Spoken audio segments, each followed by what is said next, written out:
Welcome to This Explainer. Today, we're diving into a feeling that, well, I think we all kind of share right now, even if it's hard to put into words.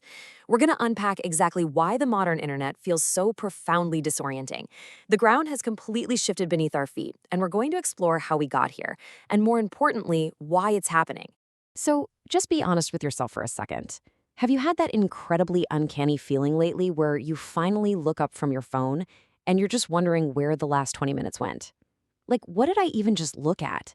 Did I actually learn anything at all, or did I literally just consume a blur of absolute noise? If that sounds familiar, you are definitely not alone. You are actively experiencing this strange new reality of what we call the bot-haunted internet. Here is our roadmap for today. 1. The bot-haunted internet. 2. Anatomy of AI paranoia. 3. Defining AI slop. 4. The crisis of agency. And finally, 5. What is a human for? We're going to logically break down exactly why your brain feels broken online. Let's start with Section 1, the bot-haunted internet. The timeline of how we actually arrived at this exact moment is absolutely fascinating. Back in 2018, remember the whole Cambridge Analytica scandal? That triggered this massive public panic over data privacy and psychographic profiling. We were all terrified of how our personal information was being used to target us. But then, shortly after that, we crossed this hidden, super weird threshold known as the inversion. This was the exact quiet moment when automated bots and fake accounts actually started outnumbering real human beings online. Fast forward to today, and we are living right in the middle of the generative AI synthetic volume boom. We've gone from panicking over our personal data being stolen to basically drowning in an internet that is fundamentally jammed with synthetic text, automated video, and entirely fabricated accounts. The result? A digital environment that feels fake, real, dead, and alive all at once. And look, if this gives you anxiety, your feelings are entirely valid. This bizarre digital landscape actively confuses our primate brains. It's because we can never be absolutely sure who or even what is on the other side of the screen anymore. It's essentially an architecture of total ambiguity, and it just leaves us constantly questioning our own basic digital interactions. Moving on to Section 2, Anatomy of AI Paranoia. So this pervasive ambiguity creates a highly specific psychological phenomenon. It's called the liar's dividend. Because synthetic garbage is just absolutely everywhere now, we have the perfect excuse to dismiss perfectly real things as fake. Take the polarizing indie rock band Geese, for example. Instead of music critics just saying, hey, this band's unique sound isn't really for me, they'll dismiss the group entirely as an AI-generated psychological operation, a psyop. When everything could be fake, well, anything you don't like or understand can just be labeled as a synthetic conspiracy. It's wild, and it actively erodes our shared baseline of reality. But here's what's truly wild about all this. Major tech companies actually designed this paranoia on purpose. Seriously, look at their tactical choices. They lean hard into doomer marketing. They issue these super ominous public warnings of civilizational peril, and they literally frame their own AI tools as a modern Manhattan Project. Now, why on earth would they do that? Simply put, fear effectively sells power.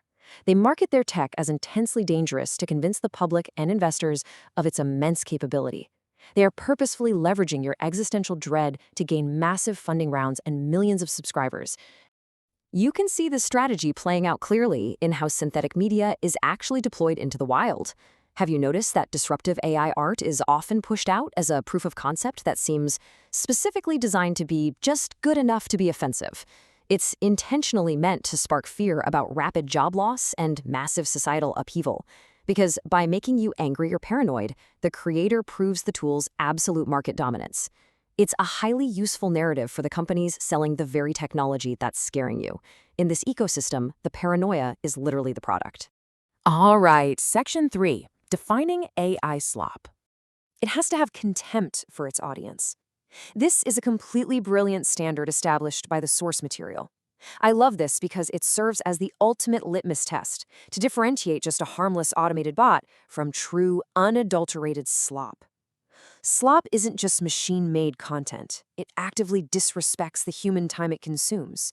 It looks at you, the viewer, not as a person to inform or entertain, but purely as a host to extract engagement from.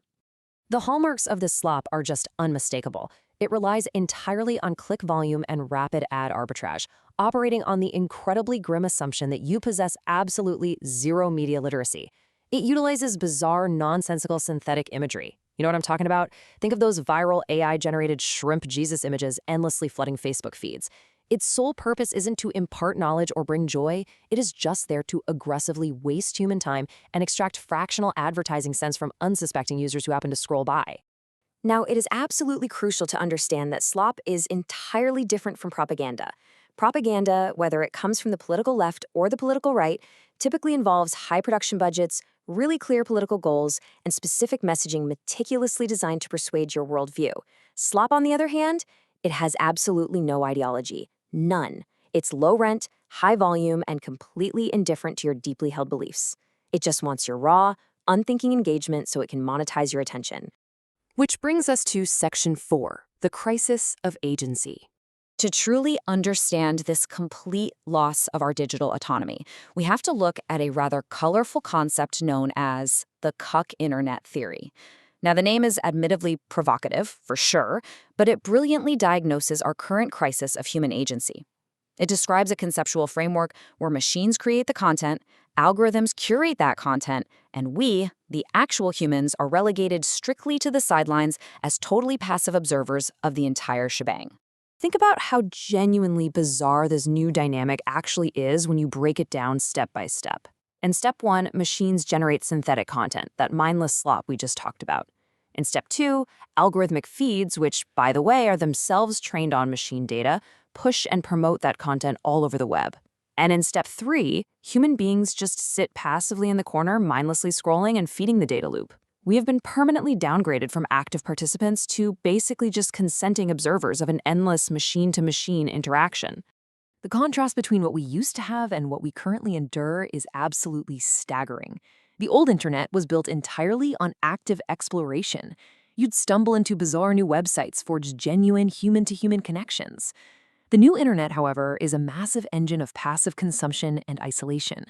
Content is algorithmically mainlined straight into your feed without you even asking for it. We've lost our innate capacity to truly explore, and we've been reduced to passive products optimized entirely for machine engagement. And finally, Section 5. What is a human for? As the legendary Kurt Vonnegut so classically put it, we are put on Earth to fart around. I love that. That simple, totally humorous phrase perfectly captures what is ultimately at stake here. The unexpected, highly inefficient, highly human interactions. Things like going down to the physical post office, getting a flat tire and having to call a complete stranger for help, or literally just wandering around aimlessly. These aren't bugs in the system. They are the actual point of life.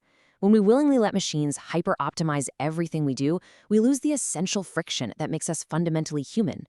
So how do we actually go about reclaiming our digital agency? Well, first and foremost, we have to step away from the viral volume game entirely.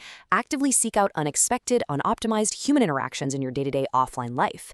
Second, we can focus on quiet tech and building small personal tools.